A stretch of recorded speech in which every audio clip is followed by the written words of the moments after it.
राजस्थान के सीकर जिले के गांव खाटू में बाबा खाटू श्याम को पूरी दुनिया में शीश के दानी के नाम से जाना जाता है। इतना ही नहीं, इन्हें हारे का सहारा, लखदातार, नीले घोड़े का सवार, मोरवी नंदन भी कहा जाता है। खाटू में श्याम बाबा का मंदिर बहुत प्राचीन है। यहाँ हर साल फागुन मास का बहुत बड़ा मेला लगता है। इनकी महिमा का बखान करने वाले भक्त सिर्फ भारत में ही नहीं बल्कि दुनिया के कोने कोने में मौजूद हैं। आइए जानते हैं कौन है बाबा खाटू श्याम जी। श्याम बाबा के मंदिर की क्यों है इतनी मान्यता और क्या है उनकी कहानी। खाटू श्याम जी की कहानी शुरू होती है महाभारत काल से।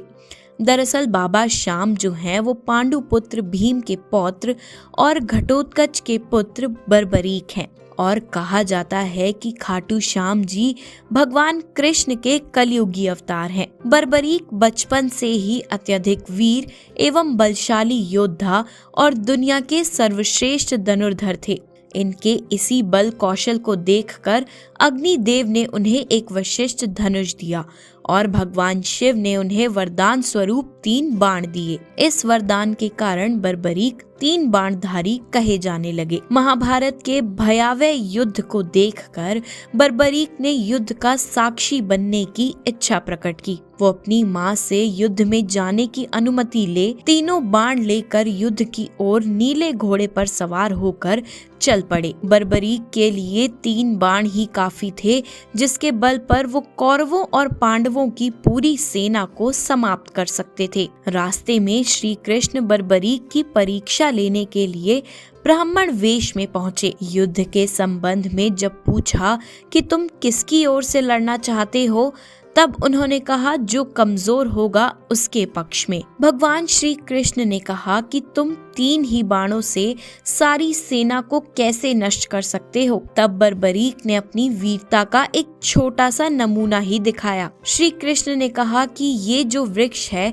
इसके सारे पत्तों को एक ही तीर से छेद दो तो मैं मान जाऊंगा। बर्बरीक ने आज्ञा लेकर तीर को वृक्ष की ओर छोड़ दिया। जब तीर एक एक कर सारे पत्तों को छेदता जा रहा था, उसी दौरान एक पत्ता टूटकर नीचे गिर पड़ा। श्री कृष्ण ने उस पत्ते पर ये सोचकर अपने पैर के नीचे छुपा लिया कि ये छेद होने से बच जाएगा, लेकिन सभी पत्तों को छेदता हुआ वो तीर श्री कृष्ण के पैरों के पास आकर रुक गया। तब बर्बरीक ने कहा कि आपके पैर के नीचे एक पत्ता दबा है, कृपया पैर हटा लीजिए, क्योंकि मैंने तीर को सिर्फ पत्तों को छेदने की आज्ञा दे रखी है, आपके पैर को छेदने की नहीं। भगवान श्री कृष्ण ये बात जानते थे कि बर्बरीक प्रतिज्ञावश हारने वाले का ही साथ देगा और इस तरह वो दोनों ओर की सेना को एक ही तीर से खत्म कर देगा। तब ब्राह्मण बने श्री कृष्ण ने